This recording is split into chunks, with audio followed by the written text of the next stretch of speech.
मूसा नबी डाक दिया कइरे जिनाकार তুই যদি ময়দান থেকে না উঠো আল্লাহ তাআলা বৃষ্টি দিবেন না, দোয়াও কবুল করবে না। এবার যে জিনাকার তার অন্তরে বড় কম্পন সৃষ্টি হয়ে গেছে। এবার ওই জিনাকার তো বসিয়া নাই, এবার জিনাকার তার যে দিলের মধ্যে একটা কলবের একটা তার আছে, তারটা আমার মালিকের সঙ্গে লাগায় দিছে। এবার ডাক দেয়া কইরে মালিক আমি ময়দান থেকে উঠতে পারি না, মানুষ মনে করবে আমি বড় জিনাকার, আমি বড় অন্যায়কারী। আমি চোখের পানি ছাড়িয়েও কান্না করতে পারি না, কারণ মানুষ মনে করবে আমি জিনাকার, মানুষ মনে করবে আমি অন্যায়কারী, আমি বড় অপরাধী। আয় আল্লাহ আমাকে আপনি ক্ষমা করে দেন। ওই দিক দিয়ে মুসা নবী হুঙ্কার, এ পাপিষ্ঠ তাড়াতাড়ি ময়দান থেকে উঠা বাইঙ্গা চইলা যাও, তুই যদি না উঠো আল্লাহ বৃষ্টি দিবে না, দোয়া কবুলও করবে না। শেষ পর্যন্ত মুসা নবী একটা আওয়াজ দিলেন, এ জিনাকার, এ জিনাকার, তুই যদি না উঠো তোর নামটা আল্লাহর কাছ থেকে যাই না, তোকে ময়দান থেকে উঠায় দিব, তাড়াতাড়ি ওঠ। এই কথা যখন বললেন জিনাকার অন্তর এমন কাঁপলো, এমন কম্পন সৃষ্টি হয়ে গেছে। এবার জিনাকার দিলটাকে নরম বানাইয়া আল্লাহকে ডাক দিয়া কইরে মালিক আল্লাহ, মার কাছে যদি ঠাই না পাই বাবার কাছে যাই, বাবার কাছে ঠাই না পেলে মার কাছে যাই। আল্লাহ আজকে আমার কেউ নাই, আমার মা নাই, আমার বাবা নাই, আমার সন্তান আদির আমাকে লাথি দিয়ে তাড়ায় দিস। আজকে আমি বড় এতিম, আজ আমার জগতের মধ্যে আপন বলতে কেউ নাই। আল্লাহ আপনি যদি ক্ষমা না করেন আমি কার কাছে যাব?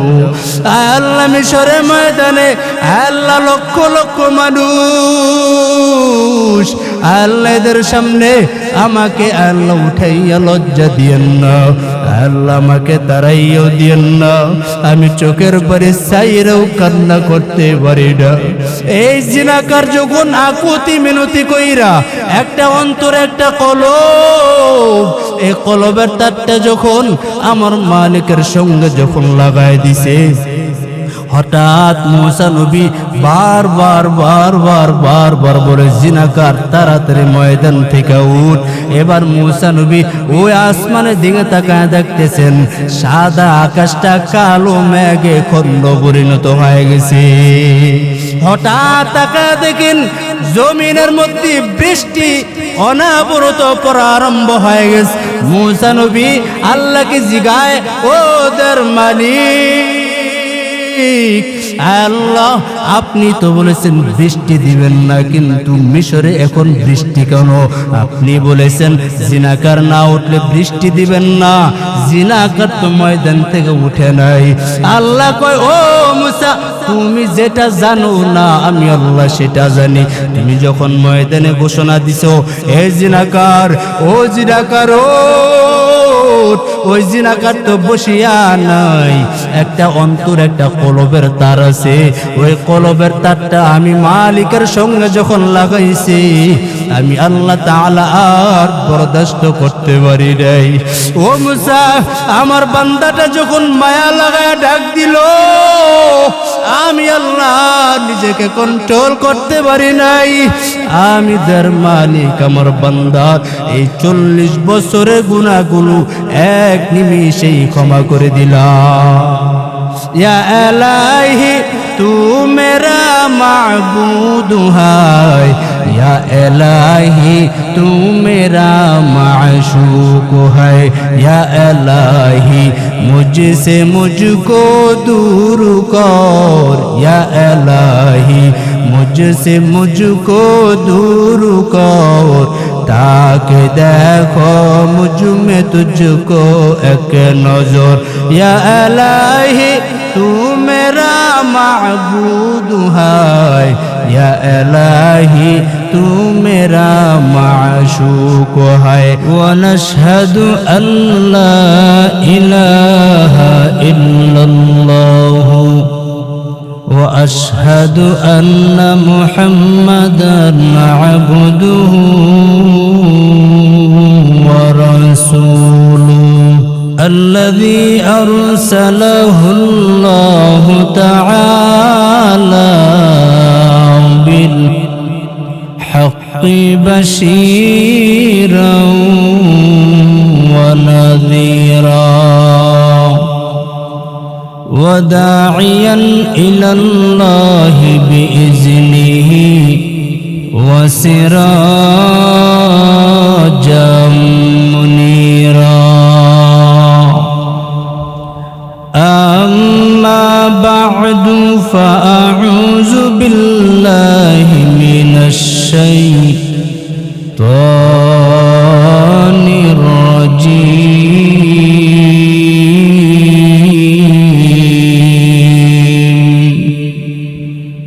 بسم الله الرحمن الرحيم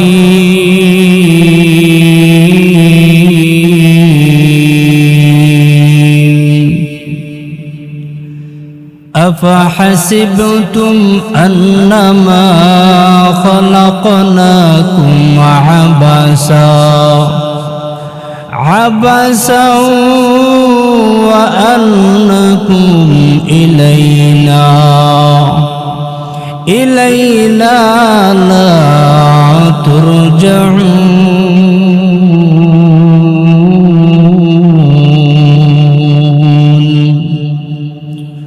وقال النبي صلى الله عليه وآله وسلم من يريد الله به خيرا يفقهه في الدين أو كما قال النبي عليه الصلاة والسلام صدق الله مولانا العظيم وصدق رسوله النبي الأمي الكريم سبحانك لا علم لنا إلا ما علمتنا إنك أنت العليم حكيم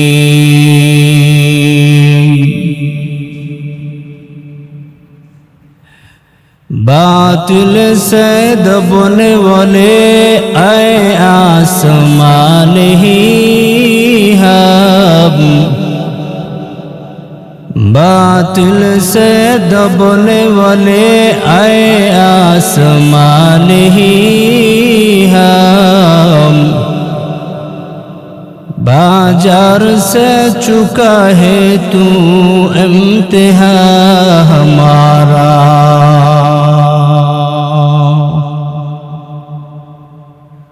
मैं दूर हो मजबूर हो आए सैयद आलम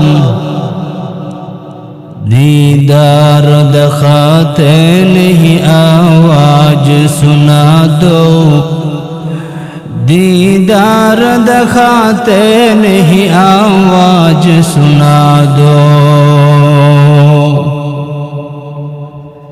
मोहम्मद ने आकर कुफर को मिटाया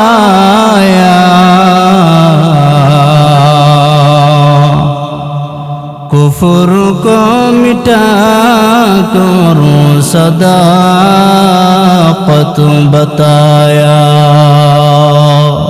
अफहसिबतुम अन्नमा खलक़नाकुम अबसा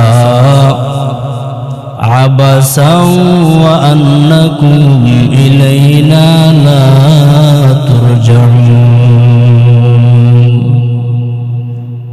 আল্লাহ বলেন, এ মানুষ, তুমি কি ভেবেছো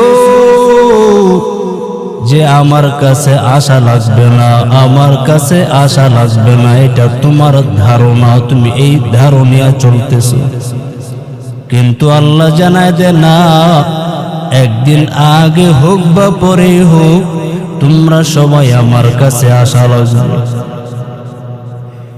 এই মউত আল্লাহর কাছে যাবেন, সবাই যাওয়া লাগবে, কেউ বাকি থাকবে না। আল্লাহ বলেন, কুল্লু মান আলাইহা ফান ওয়া ইয়াবকা ওয়াজহু রাব্বিকা যুল জালালি ওয়াল ইকরাম। দুনিয়া সব তামা হয়ে যাবে, দুনিয়া অস্তিত্বই থাকবে না, দুনিয়া বিলীন হয়ে যাবে,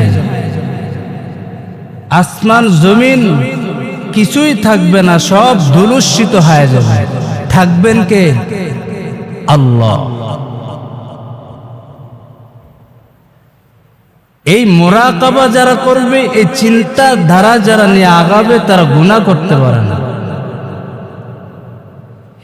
এই ভয় নিয়েই তো সাহাবায়ে কেরাম সারা জিন্দেগি কান্না করলেন। হযরত আবু বকর সারা রাত্র কান্না করে করে করে করে সারা রাত্র কাটাইছে। একদিন রহমতের নবী হুজরাখানায় ঘুমান্ত, রাতের গভীর কানের মধ্যে আওয়াজ, কে যেন কান্না করতেছেন বিকট আওয়াজ দিয়া। রহমতের নবী আমার হুজরার থেকে বের হইয়া মসজিদে নববীর সামনে আসলে আয়েশা দাঁড়ায় গেলেন। রহমতের নবী মসজিদে নববীর সামনে আয়েশা দাঁড়াইলেন, তাকায় দেখতেছেন ইনি আমার অপরিচিত কেউ না, ইনি হলেন জান্নাতের প্রথম সিঁড়ির সাহাবী হযরতে আবু বকর। নামাজ দাঁড়ায় কাঁদেন। নবী জিজ্ঞাসা করলেন, নামাজ আনতে শেষ হওয়ার পর রহমতের নবী জিজ্ঞাসা, আবু বকর আপনি নামাজে দাঁড়ায় কাঁদলেন কেন? আবু বকর ডাক দিয়ে কয়, নবী আমি কান্না করতেছি হাসরের ময়দানে আমি আবু বকরের কি অবস্থা হবে। হারকে দারত খৌফে হক দরদিল মাদাম জন্নতুল মাওয়া দেহত উরা মকাম জুজবা হক চি জে মুখা আজ ইনসুজা ফজল উআমস্তে দর জুমলা জাহা আতিনা ফি দার দুনিয়া না হাসান آتنا في دار عقبانا حسن يا غياث المستغيثين اهدنا لاتخار بالعلوم والغنى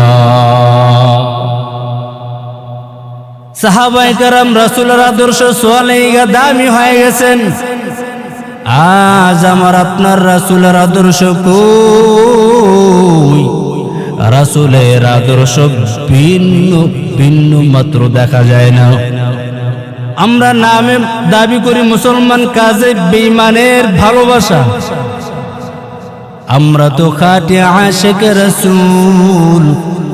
যদি খাঁটি আশিক রাসূল হইতাম তাহলে জীবন চললেও এক বিন্দু পরিমাণ রাসূলের সুন্নত থেকে পিছ পা জীবন হতাম না। রাসূলের আদর্শ দেখে বেঈমান কালেমা পড়ে। একদিন রহমতের নবী সাথে আবু বকর কোথাও রওনা হয়ে গেলেন। সাথে আবু বকর আর রহমতের নবী আমার কোথাও যাইতেছেন। পথের মধ্যে ক্ষুধার আবেগ জাগলো। রহমতের নবী ডাক দিয়ে কয়, রে আবু বকর, ক্ষুধা লাগছে, দেখো কোনো কিছু পাও কিনা। আবু বকর নজর দিলেন, দেখেন বিশাল বড় এক সেটিয়াল ময়দান। সেটিয়াল ময়দানে একটা রাখাল একটা কিছু বকরি চড়াচ্ছেন। আবু বকর রাখালকে ডাইকা কয়, রে রাখাল, এদিকে আসো। রাখাল এইদিকে আইসা রাসূলের সামনে হাজির করাইলেন। রহমতের নবী ডাক দিয়ে কয়, রে রাখাল, আমাদের ক্ষুধার আবেগ জাগছে। এমন বকরি আছে যে বকরির দুগ্ধ দেনেওয়ালা, একটু দুধ দাও, ক্ষুধা লাগছে, আবার তোমার বকরি তোমাকে দিয়া দিব। এবার রাখাল ডাক দিয়া কয়, এই বকরির মালিক আমি না, আমি সামান্য খুদে একটা রাখাল, আমি আপনাদেরকে বকরি দিতে পারবো না। এবার রহমতের নবী ডাক দিয়া কয়, রে রাখাল, এমন একটা বকরি আসেনি যে জীবনেও দুধ দিবে না, জীবনে দুধ দিবে না, মরিয়া গেল। এমন একটা বকরি আমার সামনে হাজির করায় দাও। রাখাল নবীজির কথা শুই না, রাখাল এখনো চিনতে পারে নাই ইনি যে রহমতের নবী। এবার রাখাল এমন একটা জীর্ণ শীর্ণ একটা বকরি আইনা রাসূলের সামনে হাজির করায় দিলেন। রহমতের নবী ওলানের মধ্যে একটু হাতটা সোয়াটা লাগানো মাত্র আল্লাহর কুদরতি ভাবে ওলানের মধ্যে দুধ ভরে গেছে। রাখাল তাজ্জুব হয়ে গেলেন, জীবনে ওইটা তো দুগ্ধ দিবেই না। এই লোক তো সাধারণ কোনো ব্যক্তি না, এই লোক কোন ব্যক্তিওয়ালা, এই লোক তো জীবনও দেখি না। এই লোকটা কে? রাসূল ওই বকরি থেকে দুগ্ধ পান করলেন। দুগ্ধ পান কইরা এরপর আবার আল্লাহর কাছে দোয়া করলেন, আল্লাহ আগের জীর্ণ শীর্ণ বকরি বানায় দাও। এবার আগের মতন জীর্ণ শীর্ণ বকরি হইয়া রাখালের কাছে আমানত দিয়ে দিলেন। এবার রাখাল এই আশ্চর্যকর দৃশ্য দেখা এবার ওই রাখাল ডাক দিয়া কয়, ইনি তো কোনো সাধারণ ব্যক্তি হতে পারে না। আমি আর দেরি করি না, সাথে সাথে রাখালের হাতটা রহমতের নবীর সঙ্গে হাতটা লাগাইয়া কালেমা করে মুসলমান হয়ে গেলে। ইমামুল আউয়ালিন আল আখিরিন, ইমামুল আউয়ালিন আল আখিরিন, বহরে সদকা রহমাতাল লিল আলামিন, শুদ্ধ ওজুদাস রহমাতাল লিল আলামিন, মসজিদে ও শুদ্ধ হামারো ये জমিন। এই ভালোবাসলেন সাহাবায়ে কেরাম, দামি হয়ে গেছেন। এখন নবী আর আসবে না, ওলামায়ে কেরাম আছেন। ওলামায়ে কেরামের তত্ত্বাবধানে চইলা রাসূলের সুন্নতগুলো পালন করেন, আপনিও সৃষ্টির শ্রেষ্ঠ দামি হয়ে যাবেন। এই দামি হইতে গেলে কিছু কর্মসূচি পালন করা লাগবে। এক নম্বর হলো রবের ভয়।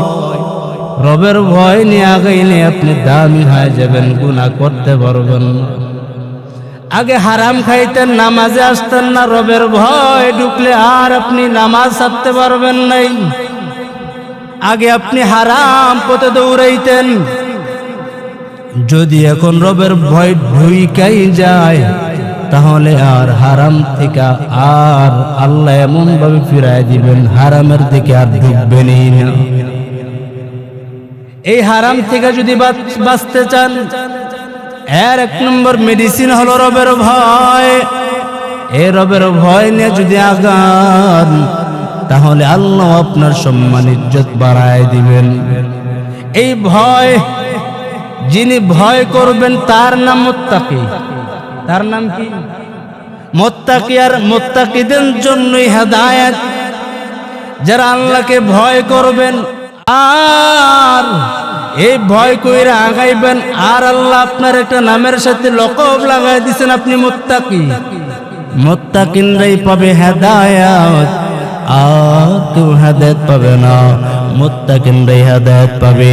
যারা ভয় করবেন আল্লাহ তাআলা তাদেরকে এমন কিছু স্পেশাল কিছু পাওয়ার দান করবেন। পাওয়ার যে পাওয়ার দিয়ে আপনি হক বাতিল বাছাই করতে পারবেন।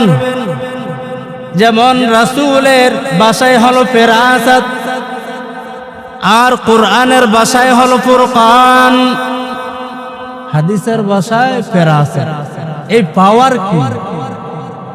قال النبي صلى الله عليه وسلم اتقوا فراسة المؤمن فإنه ينظر بنور الله। রহমতের নবী বলেন, আল্লাহর প্রিয় বান্দারা, এমন কিছু প্রিয় বান্দা আছে তাদের অন্তরে পাওয়ার এত বেশি বেশি বেশি, তাদের পাওয়ারকে তোমরা ভয় করিও, কারণ তারা নিজ চোখে দেখে না, আমার আল্লাহর দেওয়া কিছু নূরের আলো দিয়া তারা দেখে।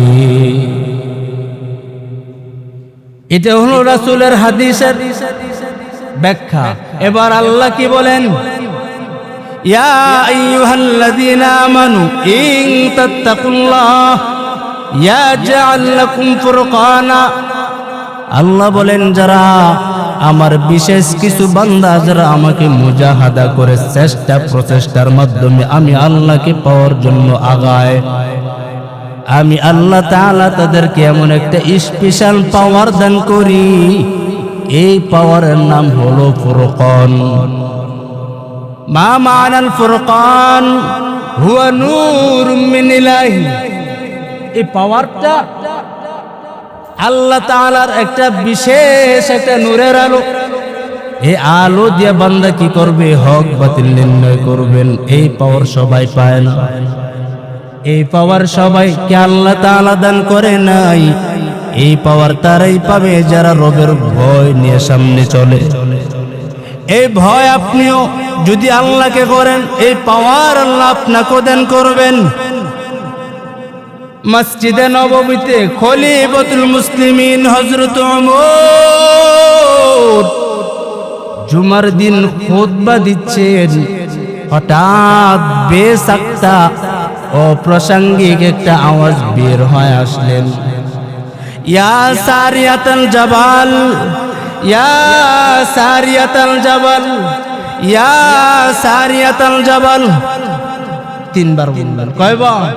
তিনবার বললেন, ইয়া সারিয়াতাল জাবাল, ও সারিয়া, তোমার পাশেই যে পাহাড়, ওই পাহাড়টাকে পিছনে পালাইয়া যুদ্ধ করো, পিছন থেকে দুশমন আর আক্রমণ করতে পারবে না। এই যে ঘোষণা দিলেন উমর মদিনাতুল মুনাওয়ারায় মসজিদে নববীতে আওয়াজ দিলেন, ইয়া সারিয়াতাল জাবাল। এই যে আওয়াজ দিলেন, সারিয়া নামের আল্লাহর বান্দা ইরানের একটা এলাকা যুদ্ধ করেন। ইরান থেকে যুদ্ধ শেষ করার পর সারিয়া নামের আল্লাহর গোলাম মদিনাতুল মুনাওয়ারা যখন আসলেন, এবার সাহাবায়ে কেরাম জিগাইলেন, ও সারিয়া, আপনি তো ইরানে যুদ্ধ অবস্থা করছিলেন, দুশমনের সঙ্গে যুদ্ধ লড়াই করলেন, বিজয়ী হইয়া আবার মদিনায় ফিরলেন। খলিফাতুল মুসলিমিন হযরত ওমর এই যে আওয়াজ দিলেন, ইয়া সারিয়াতাল জাবাল, ও সারিয়া পাহাড়, ও সারিয়া পাহাড়, আওয়াজটা শুনছেন? বলে শুনছি মানে ওমর যদি আমাকে কাছে বসে যেই পরিমাণ আমাকে বললে আমি শুনতাম, আমি যদিও ইরানে যুদ্ধ করি, ঠিক ওমর বললেন, আর আমি স্পষ্ট আওয়াজ শুনতে পাইছি। বলে দূরত্ব কতটুকু ছিল? বলে 3000 কিলোমিটার দূর। কেমনে সম্ভব? এই যে বললাম, আল্লাহ যদি কাউকে পাওয়ার দান করে এই পাওয়ারের নাম হাদিসের ভাষায় ফেরাসাত আর কোরআনের ভাষায় ফুরকান। আপনি তো এই পাওয়ার পান না, নামাজ নাই, তাকওয়া নাই, রবের ভয় নাই। আপনি যদি রবকে ভয় করতেন তাহলে তো এই পাওয়ার পাইতেন। সব বাদ, এই যে দেওয়ালের ওপার আমি যদি কথা বলি ওইখানে শোনা যাবে না, কিন্তু আল্লাহর দেওয়া পাওয়ার এমন বেশি যে মদিনাতুল মুনাওয়ারা থেকে খলিফাতুল মুসলিমিন বলছেন আর ইরানে শোনা গেছে। তা দূরত্ব 3000 কিলোমিটার। এই পাওয়ার কি গায়েব জানে? এই যে উমর এইখান থেকে যে ইরানে এই আওয়াজ গেছে, কি হযরত ওমর ফারুক কি গায়েব জানে? কিন্তু গায়েব তো জানে না। গায়েবের মালিক কয়জন? একজন। কয়জন? কারণ আল্লাহ তো বললেন, কুল্লা ইয়ালামু মান ফিস সামাওয়াতি ওয়াল আরদিল গায়বা ইল্লাল্লাহ। আল্লাহ কয়, ও নবী আপনি জানায় দেন আসমানের বাসিন্দারা, জমিনের বাসিন্দারা কেউ গায়েব জানে না। গায়েব জানলে ওয়ালা একজন, তিনি হলেন আমার আল্লাহ। এই যে ওমর মদিনাতুল মুনাওয়ারা থেকে আওয়াজ দিচ্ছেন, এই আওয়াজ এই যে ইরানে 3000 কিলোমিটার দূরে চলে গেছে। এইটা কেমনে সম্ভব? বলে গায়েব জানে না। ওমর এই কথা কেমনে বললেন? ও সারিয়া পাহাড়কে পিছনে রাইখা যুদ্ধ করো, দুশমন পিছন থেকে আক্রমণ করতে পারবে না। বলে যারা আল্লাহকে ভয় করবেন আল্লাহ তাদেরকে এমন কিছু স্পেশাল পাওয়ার দান করবেন। পাওয়ার। এই পাওয়ারের নাম হাদিসের ভাষায় ফেরাসাত, কোরআনের ভাষায় ফুরকান। আপনি এই আলো দিয়ে বান্দা কি করবে? এই আল্লাহর দেওয়া নূরের আলো দিয়ে কি করবে? এই বান্দাগুলো হক বাতিল নির্ণয় করে চলবে। আপনি যখন হক নিয়ে চলবেন বাতিল গ্রাস করতে পারবে না। আপনি যখন হক নিয়ে চলবেন, হকের এই আলো নিয়ে চলবেন, কোনো বাতিল আপনার চারপাশে গ্রাস করতে পারবে না। আর আপনি যদি এই আলো নিয়ে চলেন, ইসলামের মধ্যে কে ঢুইকা কে দ্বন্দ্ব লাগাবে তা হবে না। আল্লাহ এমন একটা পাওয়ার আপনাকে দান করবেন, এই হকের আলো দিয়া আপনি সোজা ইহদিনাস সিরাতাল মুস্তাকিমের রাস্তায় চলতে পারবে। এই জন্য আজ থেকে আল্লাহর ভয় নিয়ে চলবো, রবের ভয়। এই রবের ভয় নিয়ে যারা চলছেন তারা দামি হয়ে গেছেন, সৃষ্টির শ্রেষ্ঠ বড় দামি হয়ে গেছে। এই জন্য আমরা তো বনি আদম, আজ আমরা দুনিয়াতে আসার পর অন্যায় হয়ে গেছে, গুনাহ হয়ে গেছে। গুনাহ করতে ভালোবাসি কিন্তু গুনাহ ক্ষমা করাইতে ভালোবাসি না। আল্লাহ কয়, ও গোলাম তুই দিনে অন্যায় করেছো, রাতে অন্যায় করেছো, টেনশন নিও না, কারণ আমি রবের নাম হলো একটা রহমান। তুই দিনে অন্যায় করেছো, রাতে অন্যায় করেছো, টেনশন নিও না, কারণ আমি রবের নাম একটা গফফার, আমি রবের নাম একটা গফুর। বান্দা তুই হাজার অন্যায় করিয়া বসছো, তুই যদি দিনও আমি আল্লাহকে ডাক দাও, আমি আল্লাহ তোর ডাকে সাড়া দিয়া দিব। তুই যদি রাতেও ডাক দাও, আমি তার মালিক তোর ডাকে রাতও সাড়া দিয়া দিব। এমন একটা টাইমে ও যুবক, ও বৃদ্ধ বাবারা, দুনিয়ার সবাই স্বার্থপর, আমার আল্লাহ পাক কোনো স্বার্থপর না। আমার মালিক বিনা স্বার্থে বান্দাদেরকে ভালোবাসেন। আল্লাহ তাআলা বলেন, ও মুমিন তুই অন্যায় করেছো, তুই পাহাড় পরিমাণ গুনাহ হয়ে গেছে, টেনশন নিও না, আমি আল্লাহ তাআলার কাছে আয়, আমি রবের কাছে একবার আয় না। ভালোবাসার আমি আল্লাহ চাদরটা বিছায় দিলাম, একবার আয়, আমি আল্লাহ তাআলা আমার ভালোবাসার চাদরের মধ্যে তোরা আবৃত করে নিব। তুই যদি একবার মায়া লাগায়া আল্লাহ বলে ডাক দিতে পারো, আমি আল্লাহ তাআলা তোর জিন্দেগীর সব গুনাহগুলো ক্ষমা করায় দিব। এইরকম ভাবে মিশরের জমিনে বৃষ্টি নাই, অনাবৃষ্টি, মানুষগুলো ধুকে কষ্টের মধ্যে দিন কাটায়, কিন্তু ওই জামানার মানুষগুলো মুসা নবীর কাছে গিয়া সংবাদটা জানায় যে মিশরের জমিনে বৃষ্টি নাই, এখন একটু বৃষ্টির প্রয়োজন। হিংস্র প্রাণীগুলো কষ্ট পায়, বাচ্চাগুলো পর্যন্ত কষ্ট পায়, মানুষগুলো কষ্ট পায়। মুসা নবী সংবাদের উত্তরে বললেন, যাও অমুক জায়গার মধ্যে তোমরা একত্রিত সমাবেত হয়ে যাও। ওই টাইমে সবাই একত্রিত হইলেন। এবার মুসা নবী আল্লাহর কাছে দুইটা হাত বাড়াইলেন, আর দুইটা হাত বাড়াইয়া আল্লাহর কাছে আবদার জানায়, ওদের মালিক মিশরের জমিনে বৃষ্টি নাই, আপনি বৃষ্টির ব্যবস্থা করায় দেন। এবার আল্লাহ তাআলা একটা গাইবে থেকে আওয়াজ দিলেন, ও মুসা, আমি আল্লাহ মিশরের জমিনে বৃষ্টিও দিব না, দোয়াও কবুল করব না। মুসা নবী ডাক দিয়া কয়, আল্লাহ বৃষ্টি দিবেন না কেন, দোয়াও কবুল করবেন না কেন? আল্লাহ তাআলা ডাক দিয়া কয়, রে মুসা, তুমি যাদেরকে নিয়ে দোয়ায় হাত তুলছো এদের মধ্যে একটা জিনাকার আছে, 40 বছর পর্যন্ত জিনা করেছে। এই বান্দাটা যদি এই ময়দান থেকে না ওঠে, আমি আল্লাহ বৃষ্টি দিব না, দোয়াও কবুল করো। নবীর রাগ অনেক বেড়ে চলছে। আমরা তো বাবা 40 বছর পর্যন্ত গুনাহ করি নাই, আমাদের গুনাহ তো ওই জিনাকারের মতন গুনাহ হয় নাই। তাহলে আপনি কেন এত পেরেশান, আপনি কেন এত পেরেশান নিয়ে ভুগতেছেন? আল্লাহ কয়, লা তাকনাতু মির রাহমাতিল্লাহ। ও গোলাম, আমি আল্লাহর দরবার তো নিরাশ হওয়ার দরবার না।